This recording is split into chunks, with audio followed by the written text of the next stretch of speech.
Kublai's War in Vietnam. Chapter 1. From Typhoons to Jungles.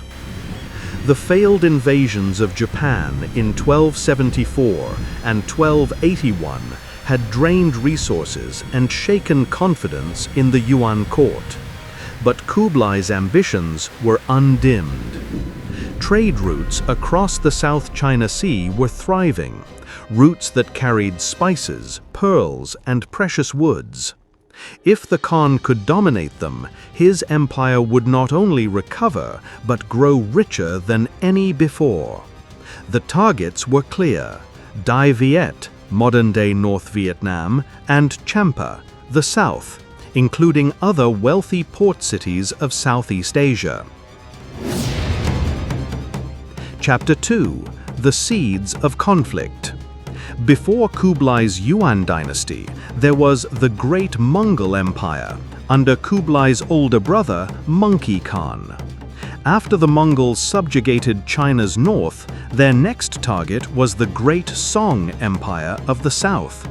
Kublai, the Mongol administrator of northern China at the time, was given the task of invading the kingdom of Đại Việt, a tributary state of the Song dynasty in the south.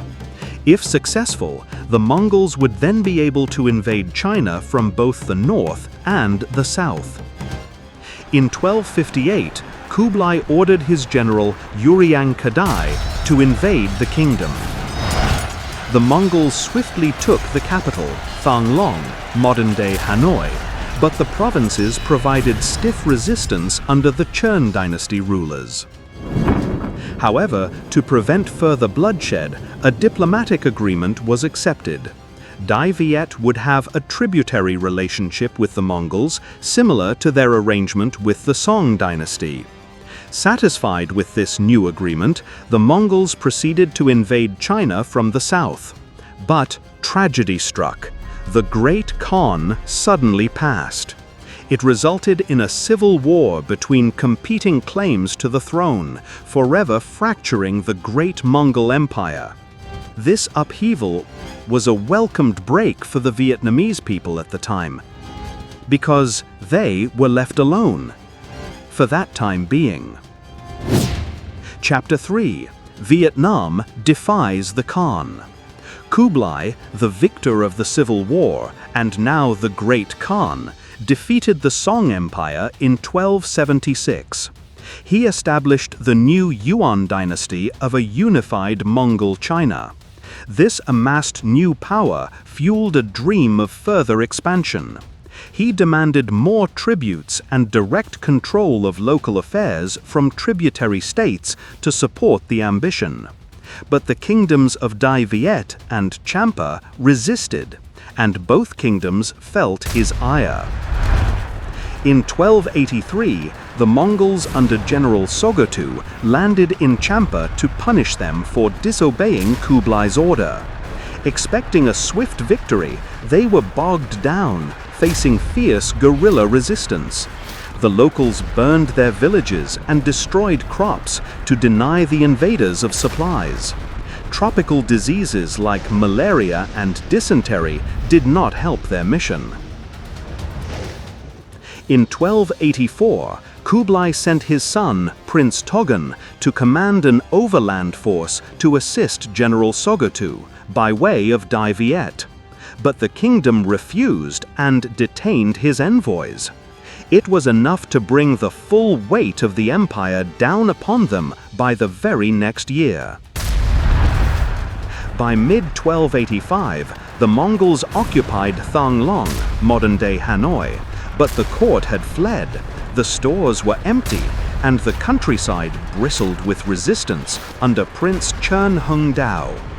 Vietnamese counterattacks, diseases, and prolonged resistance led to thinning supplies and overreach.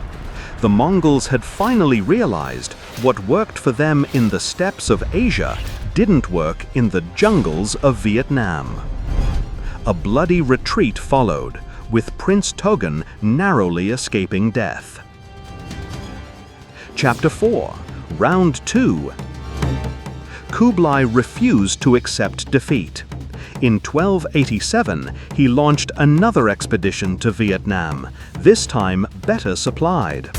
But the defenders targeted their provisions, starving the army once more.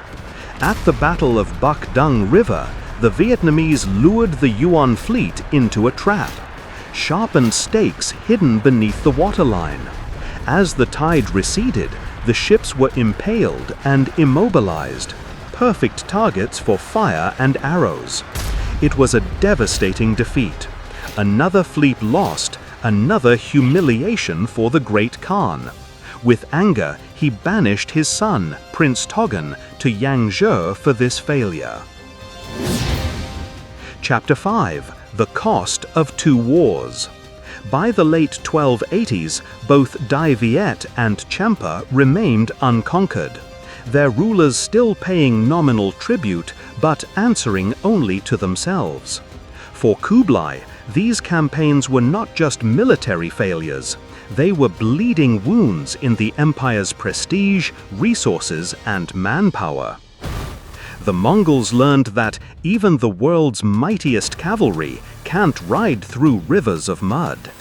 But this campaign was not the only gamble Kublai took in the southern seas. Beyond the horizon lay islands rich in spice and gold. Join us next time in upcoming episodes. Like, comment, and share. Subscribe, or don't. Thanks for watching.